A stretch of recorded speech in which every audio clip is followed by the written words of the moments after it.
aleluia, aleluia, aleluia, aleluia, aleluia, aleluia, aleluia.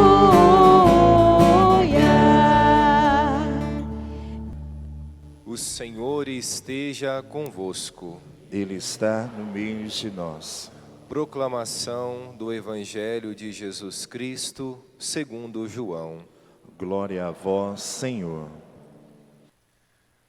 Ao anoitecer daquele dia, o primeiro da semana, estando fechadas por medo dos judeus as portas do lugar onde os discípulos se encontravam, Jesus entrou e, pondo-se no meio deles, disse: a paz esteja convosco. Depois dessas palavras, mostrou-lhes as mãos e o lado.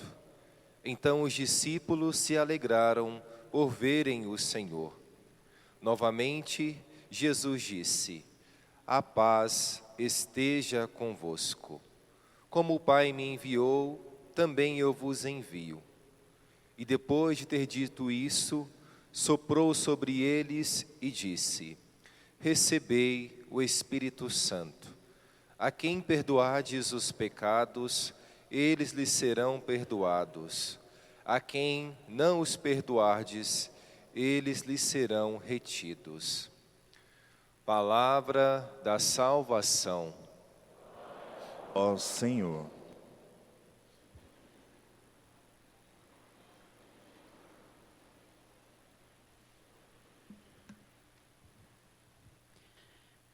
Irmãos e irmãs,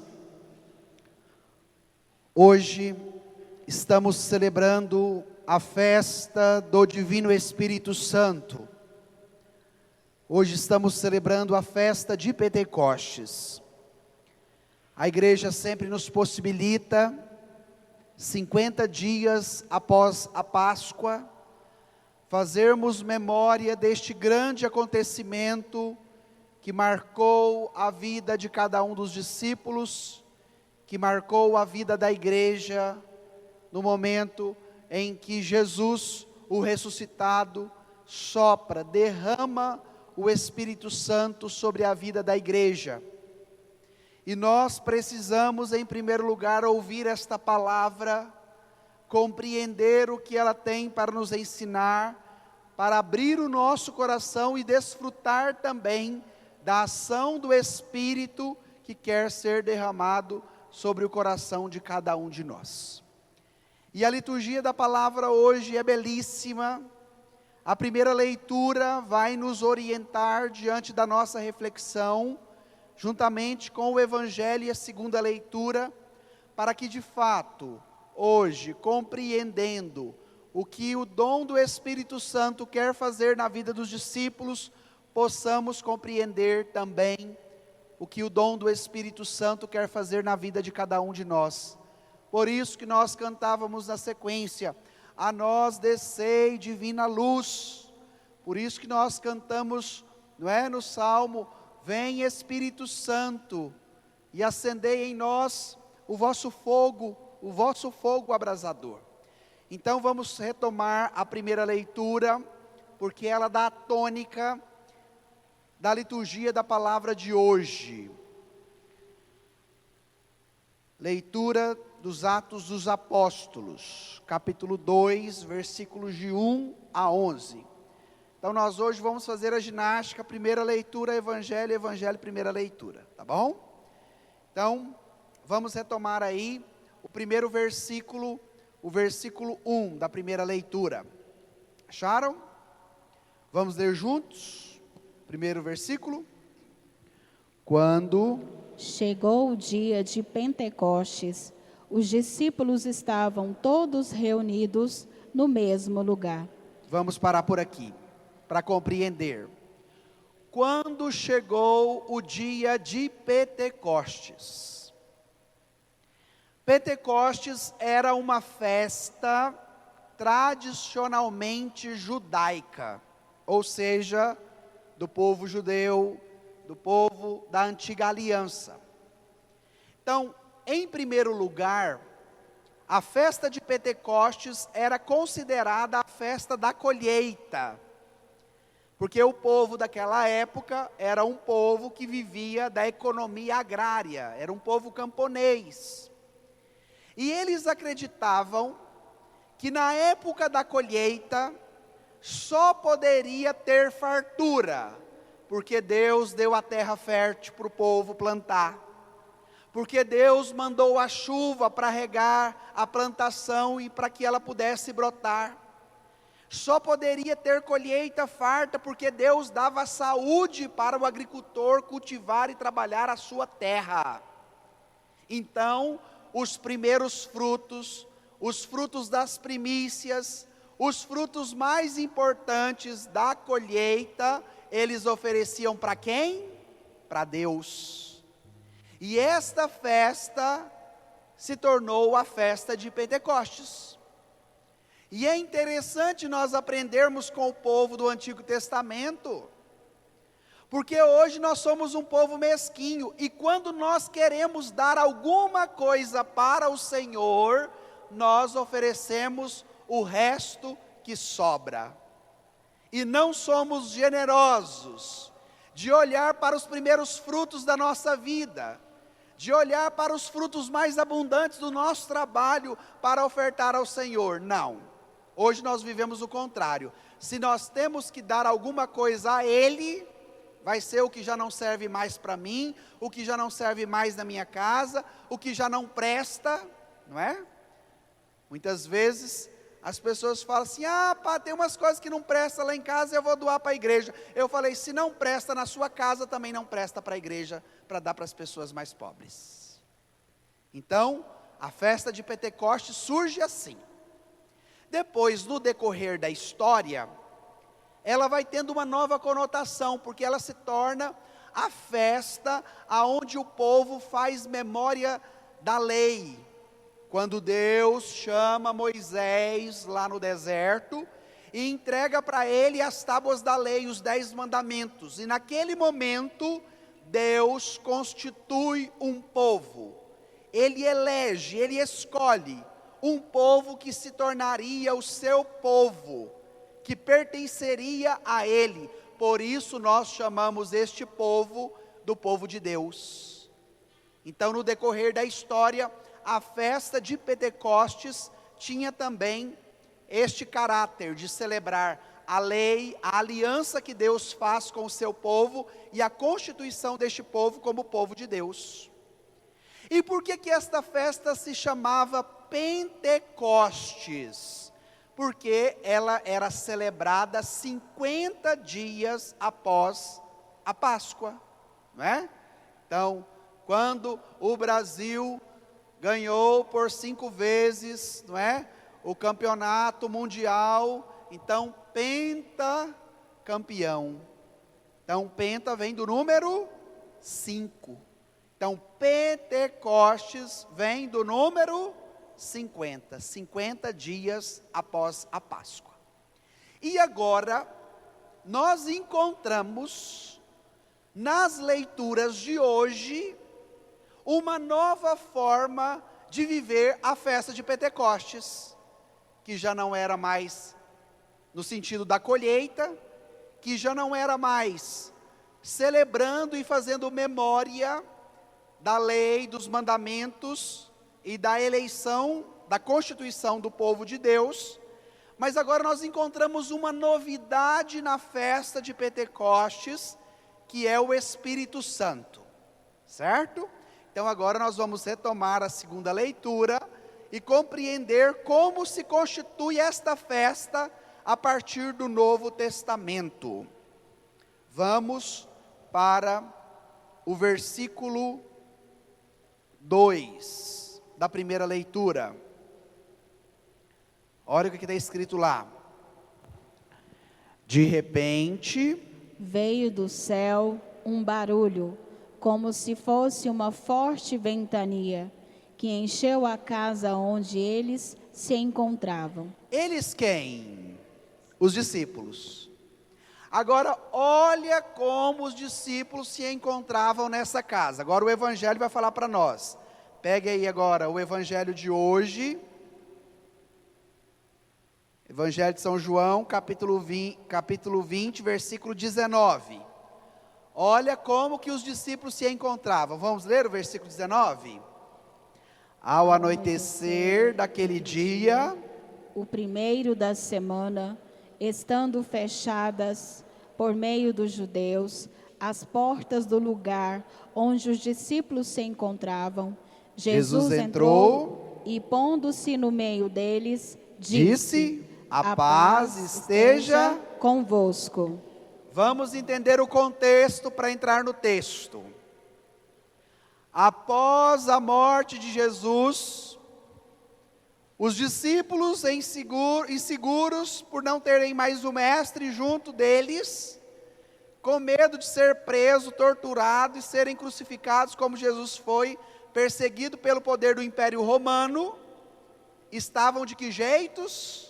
Com as portas fechadas, trancadas, porque estavam com medo. E é tão interessante o cuidado de Deus para conosco.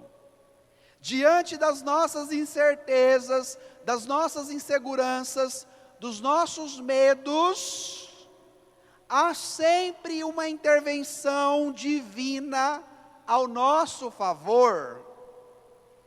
Eles estavam com as portas fechadas, trancados, com medo. E aí vem a segunda leitura nos dizer o que aconteceu.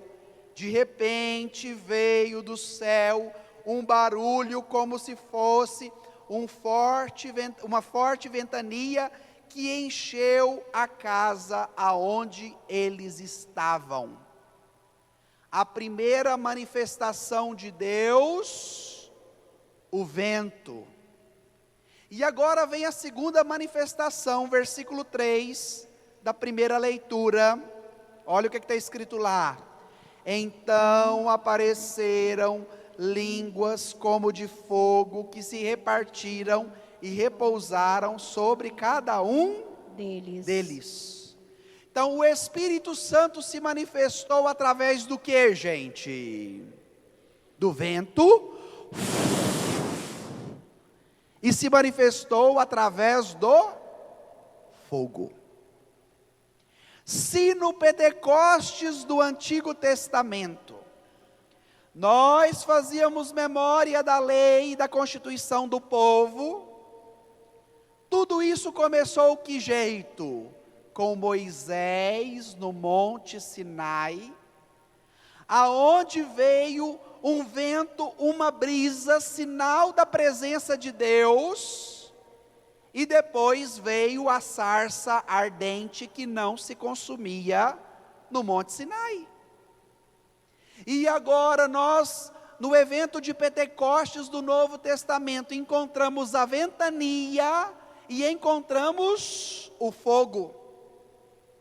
Para dizer a cada um de nós que a nova comunidade, o novo povo que se estabelece diante da aliança que Jesus selou com o seu sangue derramado na cruz, seria um povo cheio do Espírito Santo. E seria a força do Espírito comunicada a cada um deles pelo sopro de Jesus, que dissiparia o medo, que dissiparia a insegurança, que abriria as portas trancadas, porque nós acabamos de ouvir no Evangelho que os discípulos estavam com medo dos judeus, logo as portas estavam trancadas. Então vai ser o vento do Espírito, vai ser o fogo do Espírito, que tira toda a confusão, todo o medo, toda a fraqueza da vida daqueles homens e mulheres, para que eles pudessem anunciar a ressurreição de Jesus, anunciar o amor de Jesus a toda a criatura. Então, quando você quiser ficar trancafiado no seu quarto, na sua casa, quando você estiver refém dos seus medos e das suas inseguranças, você precisa da força de quem? Do Espírito Santo, que precisa vir como uma ventania na sua vida, que precisa vir como línguas de fogo no seu coração, para te esquentar, não só do frio que está fazendo este mês, mas da frieza espiritual que te impede de amar e de servir a nosso Senhor Jesus Cristo. E naquele momento que o Espírito Santo veio, como um vento forte, e as línguas de fogo se espalharam sobre os discípulos, olha o que vai acontecer agora.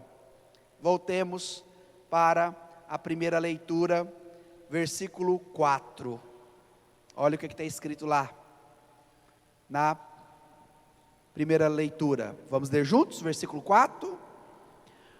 Todos ficaram cheios do Espírito Santo e começaram a falar em outras línguas, conforme o Espírito os inspirava. Todos ficaram cheios de quem? Do Espírito Santo. Do Espírito Santo. E no grupo dos discípulos, no decorrer da caminhada de Jesus, vários povos foram sendo agregados, homens e mulheres de culturas, raças e línguas diferentes. Foram se tornando discípulos de Jesus. Se abriram ao poder da palavra, se abriram à força do Espírito. E naquele momento que o Espírito Santo foi derramado sobre a vida deles, eles começaram a falar em outras línguas. Aqui não é a glossolalia, ou chamado dom de línguas, como, por exemplo, é exercitado nas comunidades da Renovação Carismática Católica.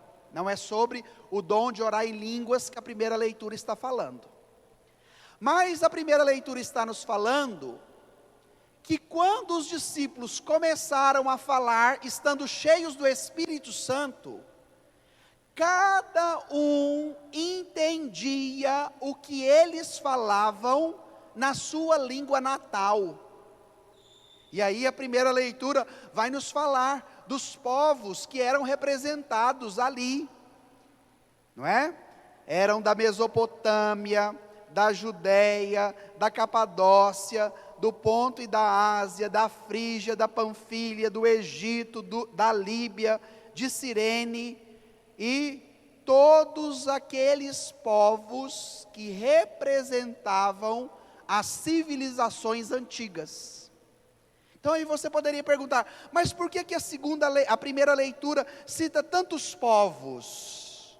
Porque todos estes povos, representados no dia de Pentecostes, com este grande acontecimento, eram os representantes de todos os povos e das civilizações antigas. E por que Lucas vai nos citar estes povos na primeira leitura?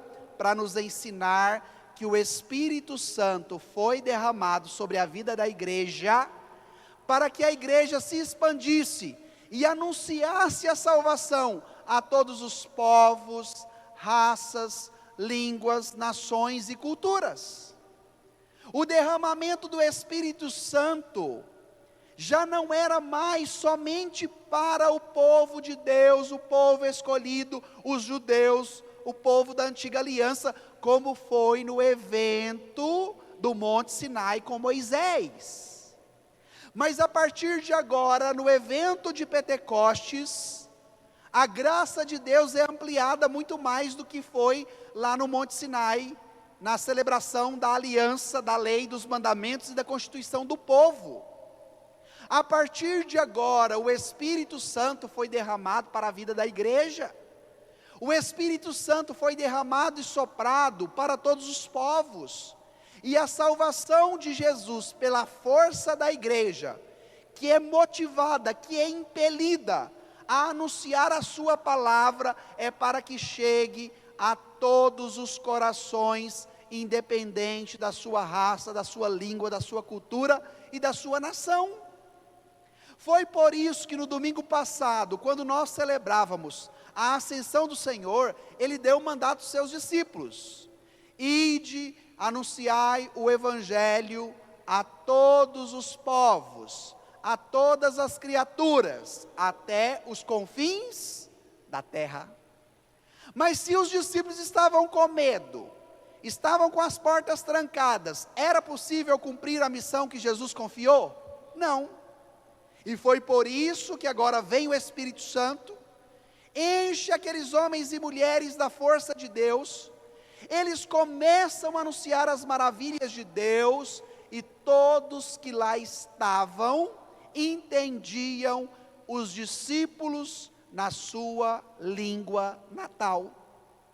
E aí o próprio povo vai ficar um pouco confuso. Se vocês olharem lá no versículo 6, olha o que vai acontecer, o versículo 6 e o versículo 7. Quando ouviram o barulho, juntou-se a multidão e todos ficaram confusos, pois cada um ouvia os discípulos falar em sua própria língua. Aí eles começam a questionar, cheios de espanto e admiração diziam, versículo 7, estes homens que estão falando não são todos galileus? Os discípulos eram da região da Galileia. Logo, a língua que prevalecia ali diante daquele povo era o hebraico, o grego e o latim, depois pela dominação do Império Romano. Então eram as três línguas mais conhecidas, mais faladas para estes povos. E de repente eles, galileus, falando na sua língua materna, na sua língua de origem, quem era da Mesopotâmia, mesmo que não soubesse a língua dos galileus, entendia. Quem era da Capadócia, lá na Turquia, entendia na sua língua natal. E aí por que eles ficaram confusos? Porque como pode pessoas que não falam a nossa língua falar e nós compreendermos? Aí aqui nós precisamos ir lá no capítulo 11 do livro de Gênesis, quando o povo queria construir a Torre de Babel. Os homens cheios de vaidade e orgulho falaram, nós vamos construir uma torre que alcance o céu, que chegue aos céus. O orgulho, a vaidade, a autossuficiência, porque queriam ser mais do que Deus. E na construção da Torre de Babel, naquele episódio, haviam povos de diversas raças, culturas e nações ali. E o que vai acontecer com a torre, minha gente, de Babel? Ela vai cair antes de chegar aonde ela precisava. Porque em Babel nós temos, neste acontecimento, o sinônimo da confusão, do desentendimento, de uma comunicação confusa, que não possibilita as pessoas alcançarem a sua meta final. Já em Pentecostes nós temos o contrário de Babel, porque pela ação do Espírito Santo, nós temos a unidade na diversidade, povos de diversas raças, culturas, línguas e nações, mas que unidos em torno dos discípulos de Maria, compreendiam e experimentavam aquele acontecimento de fé, que ficou conhecido como Pentecostes, o derramamento do Espírito Santo. Aí nós compreendemos isso onde? Na segunda leitura de hoje, quando São Paulo vai nos dizer, há diversidade de dons, mas o Espírito é o mesmo. Há diversidade de carismas, mas o Espírito Santo é o mesmo. E aí São Paulo utiliza o exemplo do nosso corpo humano.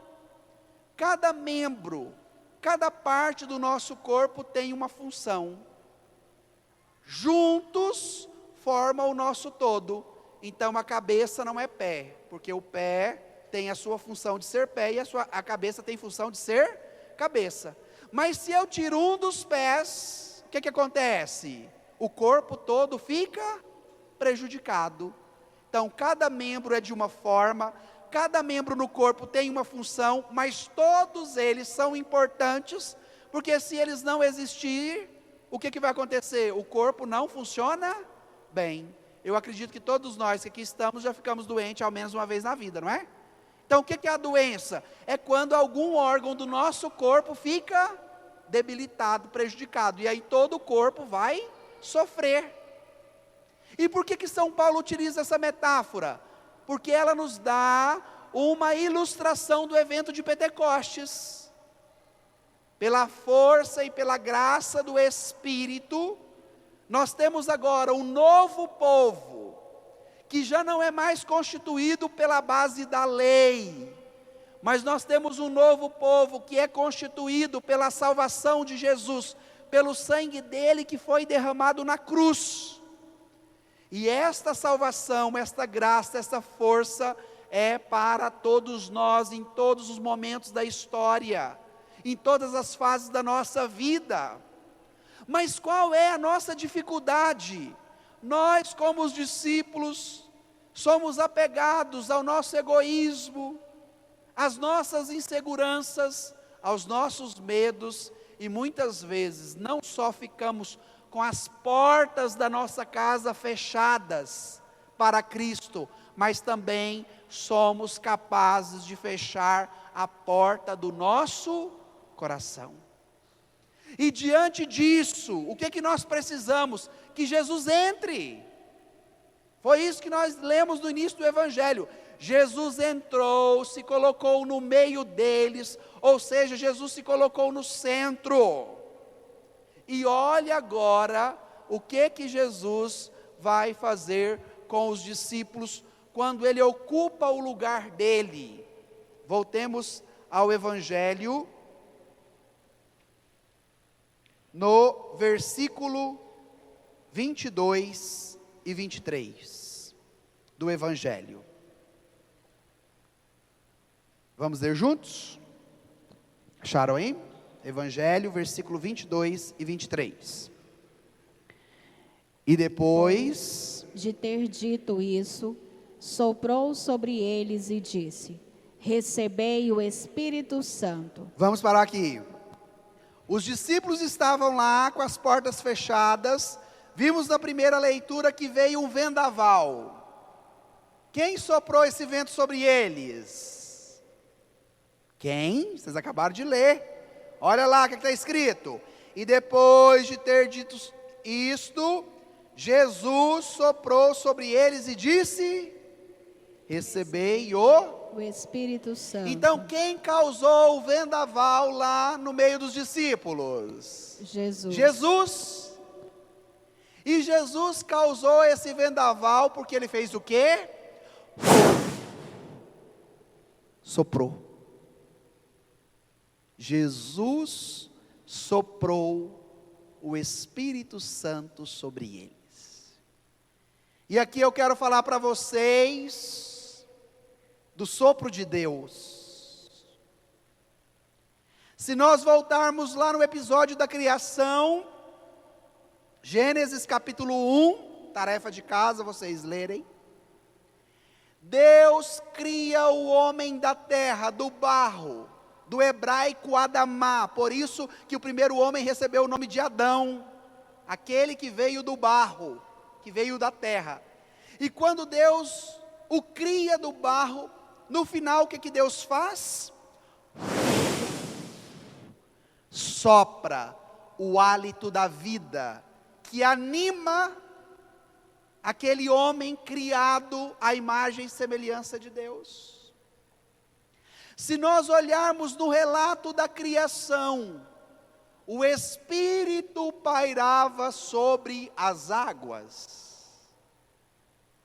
Quando Jesus encontrava as pessoas debilitadas e doentes, é interessante no Evangelho, o homem que era cego, Jesus cuspiu, fez lama, e com aquela lama passou nos olhos daquele homem, e quando Jesus tirou as mãos, o que aconteceu? O homem estava vendo. Se Jesus fez barro com a saliva saiu de onde? Do sopro de Jesus, que deu uma nova visão para aquele homem, que não foi somente física. Por que eu estou pegando estes exemplos da Escritura? Para que nós entendamos, a cada dia precisamos do sopro de Jesus sobre nós. E o sopro de Jesus em nós, o respirar de Jesus em nós tem nome, e se chama Espírito Santo. É interessante quando o anjo chegou a Maria e disse a ela que ela seria a mãe do Salvador, a mãe do Filho de Deus, e ela perguntou como que isso aconteceria, e o anjo disse a ela que ela conceberia pela força de quem? Do Espírito Santo. Então, quem fez Jesus respirar no ventre de Maria para já ter os primeiros batimentos cardíacos, gente? O Espírito Santo. Nossa, imagina, compreenda isso? É o Espírito Santo que faz com que Jesus tenha os primeiros batimentos cardíacos dentro do ventre de Maria, porque ele foi concebido pela ação do Espírito Santo. Por que o Padre está falando isso? Porque nós não sabemos desfrutar deste sopro de Jesus, que hoje também quer sobrar sobre nós e dizer: receba o Espírito Santo. Nós não queremos desfrutar da respiração de Deus em nós, que tem nome e se chama Espírito Santo. E enquanto nós não nos abrirmos de maneira generosa para acolher este dom do Espírito, nós vamos viver numa constante chamada falta de ar. Tem alguém aqui na igreja que tem asma? Tem? Como que é a síndrome da asma, gente? A pessoa vai perdendo a respiração, não é? E de repente ela precisa usar uma bombinha, porque quando a asma ataca de maneira muito forte, vai ser aquela bombinha que vai ajudar a pessoa a ter fôlego para respirar. Por que o Padre está dizendo isso? Porque muitas vezes nós temos uma asma espiritual, a falta, a incapacidade de respirar bem, e nós deixamos de lado esta bombinha que Jesus nos dá, que chama Espírito Santo. Vocês já viram o tanto que nós somos um povo agoniado, apressado, estressado e sem paciência? Às vezes até no jeito de falar, aí, calma, para, respira. Não é assim? Às vezes a gente fala com os outros. Isso é síndrome de quê, gente? Falta da respiração de Deus em nós. Falta do Espírito Santo derramado sobre os nossos corações. Qual é a função da respiração em nós, gente? Oxigenar o nosso cérebro, para equilibrar todo o nosso corpo. Às vezes o meu dia é muito corrido, eu deito e demoro a dormir. E aí esses dias conversando com um amigo médico, ele falou: padre, eu vou te ensinar um exercício, que é um exercício de respiração. Então quando às vezes a cabeça estiver muito agitada, o corpo não está querendo parar na hora de dormir, o senhor deite, feche os olhos, apague as luzes e começa a fazer esse exercício. Inspira tudo o que puder e depois vai soltando lentamente. E aí, gente, eu comecei a fazer esse exercício. Não demorou 5 minutos para quê? Cair no sono. Por quê? Porque a respiração oxigena todo o nosso cérebro, e oxigenando o nosso cérebro, vai distensionando o nosso corpo, e distensionando o nosso corpo vem o quê? A tranquilidade para que eu possa dormir.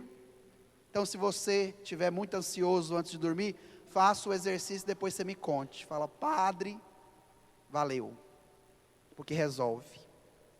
E o Padre está usando esse exemplo para que nós entendamos o Espírito Santo como a nossa respiração interior.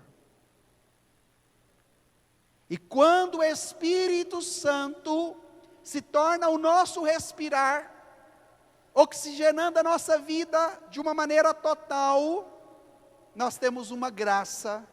Olha qual é esta graça, final do Evangelho: a quem perdoardes os pecados, eles lhe serão perdoados; a quem não os perdoardes, eles lhe serão retidos. Então, quando eu permito com que o Espírito Santo sopre em mim, e ele chega em mim pela boca de Jesus, porque é Jesus que sopra o Espírito, é Jesus que comunica o Espírito sobre a vida da igreja, sobre cada um de nós. Quando eu permito ser oxigenado por esta graça, por este fogo que queima tudo aquilo que não presta. Antigamente não tinha lixeiro, o povo que morava na roça tinha que fazer o que com o lixo? Queimar, não era assim? E o fogo, quando se torna um fogo forte, ele queima tudo aquilo que não presta. E hoje nós precisamos deste fogo do Espírito, para queimar tudo aquilo que não presta. Hoje nós precisamos do respirar do Espírito, deste hálito de Deus, que nos recria, que faz de nós um novo povo, que sela em nós uma nova aliança, e que permite a todos serem acessados pela graça e pela força do Espírito. Porque quando eu me proponho ser moldado pela graça de Jesus em mim, e o Espírito Santo se torna a minha respiração, qual é a experiência que eu faço? Sair do pecado para a vida da graça. Por isso que Jesus, confiando o Espírito Santo aos discípulos, disse: a quem perdoardes os pecados lhe serão perdoados; a quem não perdoardes, os pecados lhe serão retidos. Então, é o perdão de Jesus, pela força do Espírito, que possibilita nos nossos corações a paz, que só Ele pode nos oferecer. Por isso que Jesus começou o Evangelho de hoje, rompendo as portas fechadas, se colocando no centro e dizendo para os discípulos: a paz esteja convosco. Porque, minha gente, um coração que está no pecado não tem paz. Um coração, uma vida, uma pessoa que vive no pecado, que não possibilita com que o seu respirar seja a movimentação do Espírito dentro de você, não tem a possibilidade de ter a paz. Olha como as leituras de hoje estão casadinhas, olha como uma está falando da outra, e olha como elas falam para nós e de nós, para que a nossa realidade seja transformada pela força e pela graça do Espírito, e que a cada dia o seu respirar seja a ação do Espírito Santo de um novo Pentecostes na sua vida e no seu coração. Amém? Então agora vamos pedir isso. Deixe o seu folheto de lado, feche um minutinho os seus olhos e começa a fazer esse exercício da respiração. Inspira de maneira profunda até encher o seu diafragma, e depois vai soltando devagarzinho.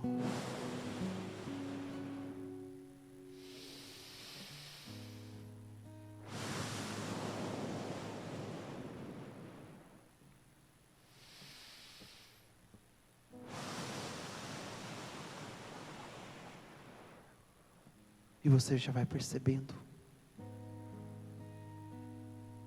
que isso faz a diferença, que isso dá paz, que isso dá alívio. Então vai dizendo: vem Espírito Santo. Vem Espírito Santo sobre o meu cansaço. Vem Espírito Santo sobre a minha ansiedade. Vem Espírito Santo sobre o meu respirar, que às vezes é tão curto. Vem Espírito Santo sobre minha falta de ar, que muitas vezes me engole e me tira a paz. Vem Espírito Santo sobre as minhas portas fechadas. Vem Espírito Santo sobre o meu medo. Vem Espírito Santo sobre as minhas inseguranças. Para que nesta manhã, dessa celebração de Pentecostes, eu possa experimentar esse vento forte, que transforma a minha respiração, porque me comunica o Espírito. Vem com o teu fogo abrasador queimar tudo aquilo que não presta, que eu permitir entrar na minha vida, no meu casamento, na minha família.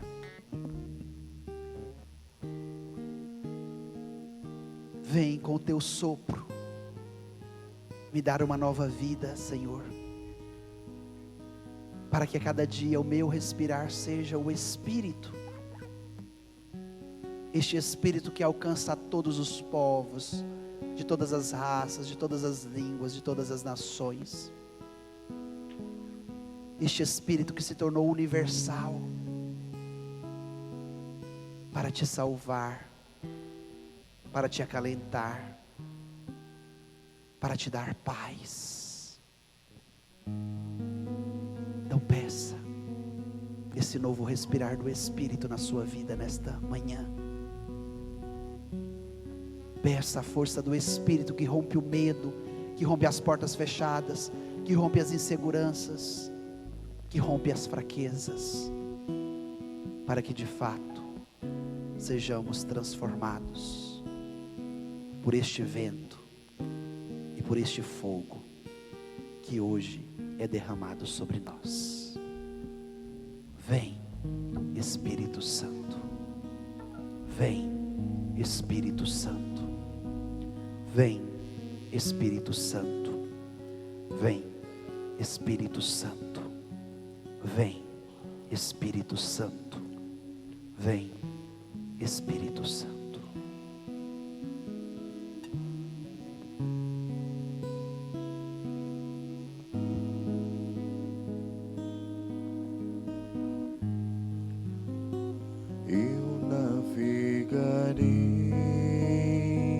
Oceano do Espírito, no oceano do Espírito, e ali adorarei, e ali adorarei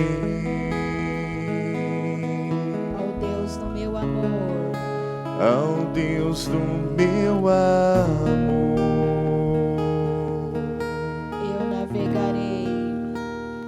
eu navegarei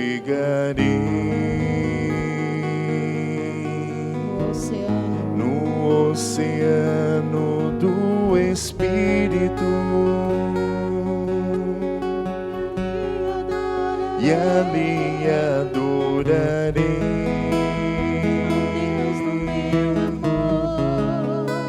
ao Deus do meu amor. Espírito, Espírito que desce como fogo, Espírito, Espírito que desce como fogo,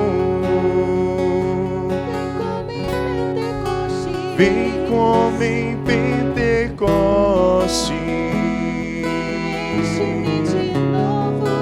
e enche-me de novo. Mais uma vez, Espírito, peça para a sua vida. Espírito, Cante, Espírito, peça o fogo do Espírito sobre o seu coração, que desce como fogo, que desce como fogo, vem como em Pentecostes, vem como em Pentecoste,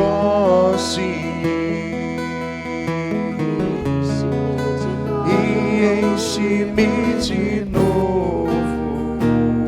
Põe a mão no seu coração e vai dizendo: vem Espírito Santo sobre a minha fraqueza, vem Espírito Santo com teu fogo, sobre tudo aquilo que está frio na minha vida. Vem, Espírito Santo, naquelas dimensões mais profundas da minha vida, que muitas vezes eu fraquejo e não consigo me levantar. Vem, Espírito Santo, sobre a minha família. Vem, Espírito Santo, sobre o meu casamento. Vem, Espírito Santo, sobre a vida dos meus filhos. Vem, Espírito Santo, naquelas áreas da minha vida que eu não tenho paz, que eu não tenho fôlego. Vem, Espírito Santo, sobre o meu coração e acenda-me com o teu fogo. Sem nenhuma explicação.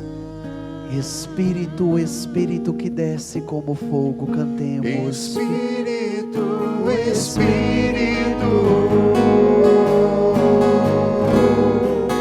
que desce como fogo, vem como em Pentecostes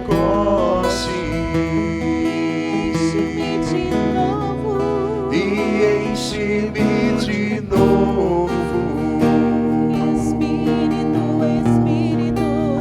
Espírito, Espírito,